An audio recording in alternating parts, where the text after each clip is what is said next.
Welcome to today's Explainer, everyone. We're diving straight into a fascinating concept called the methodological golden calf. We're going to unpack exactly why relying strictly on ancient Near Eastern context to study the Torah might actually cause you to miss the entire heart of the text. Right, so I'm going to jump right in here with a question that I think a lot of modern students ask.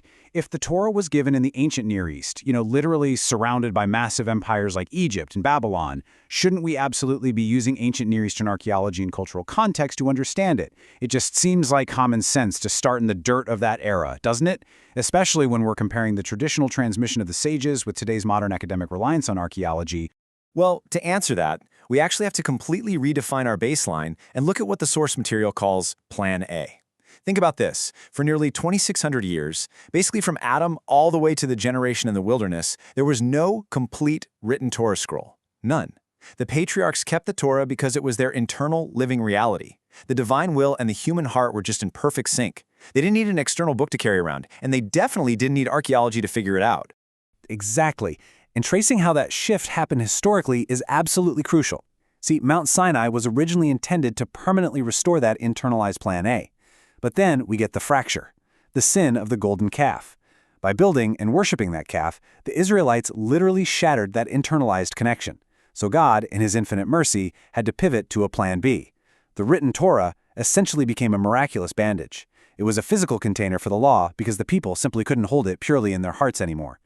Right. And the really crucial point here is understanding the logic behind that miracle.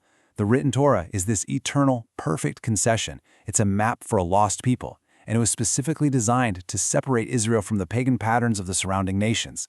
And this right here exposes a massive logical flaw in the academic approach. Think about it. If the Torah was given specifically to separate us from cultures like Egypt, Babylon, and the Hittites, why on earth would we go digging back into the ruins of those very nations to unlock its true meaning? It just doesn't make sense. Okay, but hold on. If we completely ignore ancient Near Eastern law codes and the whole cultural context of that era, aren't we basically treating the Torah like a dead artifact? Doesn't the academic staircase, starting with archaeology and moving up to the text, doesn't that help us uncover layers of meaning that we'd otherwise just completely miss? Well, according to the sources we're looking at, relying on that academic staircase actually creates what they call a methodological golden calf. Think back to the original sin of the golden calf. The people weren't actually looking for a brand new God. They were trying to reach the true God, but they used a familiar, pagan cultural medium to do it, like an Egyptian bull. So when modern methodology insists that we have to use the shadows of pagan archaeology to see the light of the Torah, it's repeating that exact same error. It's building an academic image of God out of the gold of Egypt, rather than using the authorized fire of Sinai. And legally speaking, the Torah itself completely rejects this kind of academic gatekeeping. We see a really powerful jurisdictional rebuttal right in Deuteronomy 17.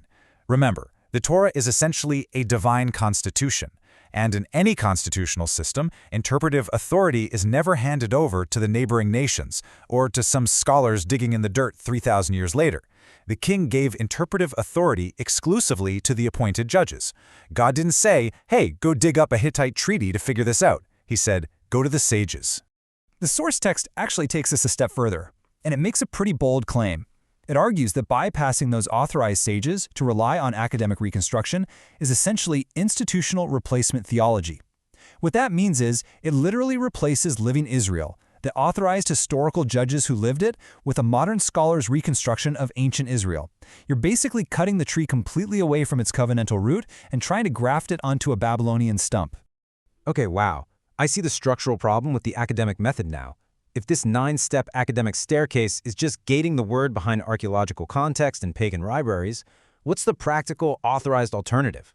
How are we actually supposed to ascend to a true understanding of the text? That brings us to what the text calls the halachic ladder. Instead of starting down in the dirt of archaeology, this ladder starts from the top down, at revelation.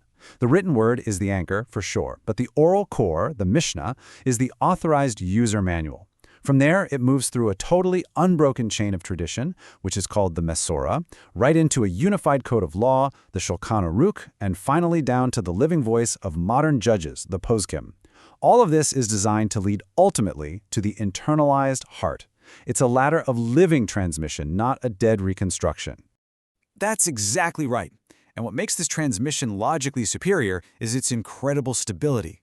The academic staircase is famously fragile. I mean, a single new archaeological find can shake the entire foundation of a theory. But the halakhic system is built on this brilliant internal protocol. Even when human judges make a mistake, because humans do err, the Torah provided tractate Harayat. It's basically a built-in repair kit, a specific legal volume just for handling errors within the family protocol. It maintains jurisdictional integrity, and it never once needs a pagan library to fix it. Let's bring this down to earth. Case study, the law of the Sabbath, or Shabbat. This brilliantly illustrates the real-world impact of the two methods. Academic reconstruction looks around and finds the Babylonian concept of sapatsu, or relies on subjective cultural ideas like honor and shame. And because they can't physically dig up a 14th century BCE artifact that lists out Sabbath rules, they just dismiss the traditional rules as man-made. This leaves the student with a really vague, subjective feeling of what the Sabbath even is. But the halakhic transmission? It uses the oral core to define the biblical word for work, malacha. It aligns it perfectly with the 39 specific categories of labor used to build the tabernacle. It gives us precise, objective definitions that actually preserve covenantal unity. Okay, the precision is totally clear, but I've got to throw one final challenge at you guys. If the ultimate goal, that original plan A we talked about, is to eventually not need external teachers because the law is fully in our hearts, aren't the sages and all their tractates kind of just adding more and more layers of teaching? Isn't that doing exactly what the academics are doing? It's a fair question, but to address it, we have to look at the biblical proof text for the restoration of Plan A, which is right here in Jeremiah 31. God promises, "I will put my Torah in their inward parts, and in their heart will I write it, and they shall teach no more every man his neighbor, for they shall all know me." The ultimate goal is absolutely direct, unmediated connection. Right, and building on that, this prophecy is the ultimate logical strike against the academic model. Think about the contextualist system. It completely requires an indispensable scholar mediator. You are basically trapped in this perpetual state of outer court research, always waiting for the next big archaeological update just to understand your own faith. The halakhic system is entirely different. The sages are simply transmitting the living definitions that were given at Sinai to protect the bridge. They are the only teachers whose entire system is purposefully designed to internalize the law so that one day you won't need a teacher at all. And that brings us to the final invitation laid out in our source text. You just can't stand on two ladders at once. You have to choose. Are you going to build with the bricks of Babylon, or are you going to use the fire of Sinai? The text urges us to stop digging and start listening. Literally, trade the shovel for the ear.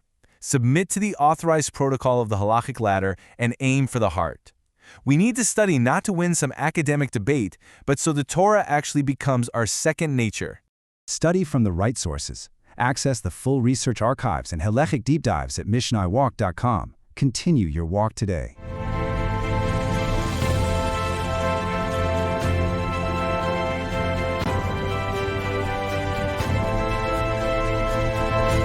Follow Yosef for more at mishnawalk.substack.com.